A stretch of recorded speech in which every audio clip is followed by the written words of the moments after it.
at Wanderlust, and I just stumbled across this man. I have been drinking Butchie for over 18 months. Thanks to Ash. And now, Hi, Ash. Hi Ash at Kiwana Markets.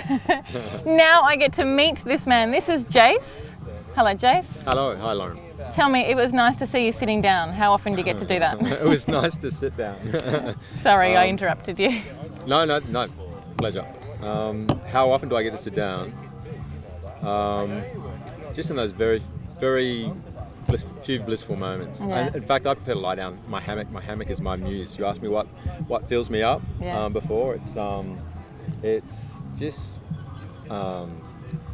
finding your bliss. And for me, lying back with a beautiful decadent coffee in a hammock in nature, around my chooks. I can say that now. I brought some chooks back on the weekend. And for me, that's how I find my bliss. And doing what I do with the crew that I do it with. And I want to ask you about that, but tell me, just before you get onto the hammock, how do you know that you need some hammock time? It beckons me. And where does it come? Does it come through your body? Is it like a symbol? What happens? It's probably more of a like a ritualistic practice. Like for me, I'm a man of, I don't know, I've got a certain ritualistic side to me. So, I say I love to lie in a hammock and have a coffee, but I do that once a day, and I just cherish that moment. It's a very special moment. Nice. And would you say that when you say you're ritualistic, do you apply those tools to all areas of your life, including your business? As being a ritualistic, I do actually, in a lot of facets of my life. I've through like growing personally and with a team and with a business, it's always about finding balance, and there's some rituals which really help keep me in balance, and yoga and meditation are fantastic. And for me, just a quiet moment to myself in nature, in my hammock with a coffee, is my medicine. It's my form of meditation. Love the medicine. You don't always have to be in an asana to be in yoga. You can. Did you hear that? You can just. How did you find anywhere. yoga amongst all of this? Starting up your own business, a household known brand. When did you start doing yoga? I don't know. Like it found me, I guess, and it does at the right time in your life. When you're ready. I can't remember exactly when I found it, but I do. When I think about yoga, I think that I really do prioritize it, and to do this, I have to look after my body, and I have to look after my spirit, my soul, and when things get too crazy and in your head, you've got to drop into what gives you balance. And for me, it's always been yoga. Having said that, I don't do it as much as I'd love to. We all say that, don't we? We're so busy all the time. You've got to be content with the amount that we're doing. Yeah. It's what's realistic in a week as well, running a business. So tell me, let's come back. How did you start this business? Where did the idea come from? Traveling in the US about 5 years ago, and the kombucha found its way into my hand. I had no idea what it was, but I loved it because it was a fermented beverage, and 5 years ago, drinking, I'd just given it up. I wasn't doing it for me anymore. So. But I've been looking for something to kind of fill that void, that gap, and I found a fermented, alcohol-free, probiotic, detoxifying, delicious drink that I could not just enjoy, but enjoy in glasses with my children at the dinner table. And it was like a grown-up drink that we could all share and experience together, and it was doing us amazing things health-wise as well. So for me, it was just tick, tick, tick, tick, tick, tick, and so I launched straight into it while in the States and sampled as many as I could 6 years ago when we were traveling around, and then when I came back to Australia, I just felt compelled to brew my own, and that was started as a hobby, and it just. And where did you base yourself?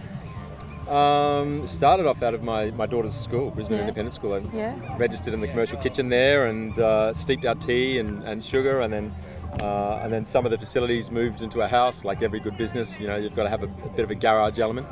And then we moved into the brewery that we're at a number of years, probably about 4 years ago. Yep.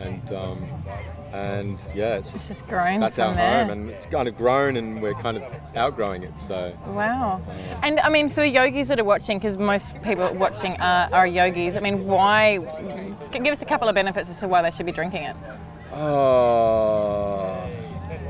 I don't think anyone should be drinking kombucha, but or should be drinking or eating anything. But there's no coincidence we're here at Wanderlust in this beautiful yoga community. It's such a beautiful fit because you know, we're all switched on here. We're like, we're aware Waking of up. our body, and you know, we're aware of what we're putting in our mouths, and the feeling it gives us. You know, because you know, it's that part of that yogic and meditative practice of going Or within. in the temple, And I see it and I hear and experience with my customers and friends all the time that, you know, once the kombucha, once they have it in their hand, it's a beautiful partnership, and they just love it, and I love it, and it's just a natural thing, you know. So, but listen, I always say to my customers, listen to your body, listen to your feedback, and you know, and if you crave more kombucha, then, you know, listen to that, or if you're not feeling it right now, then you know, maybe have a glass of water. Or I mean, I love it. I buy it from the markets every Saturday, like I was saying, and it's just when I have a bit of like a craving for sugar, often I'll turn and have a sip of it. Yeah. I'll give you a little confession, actually,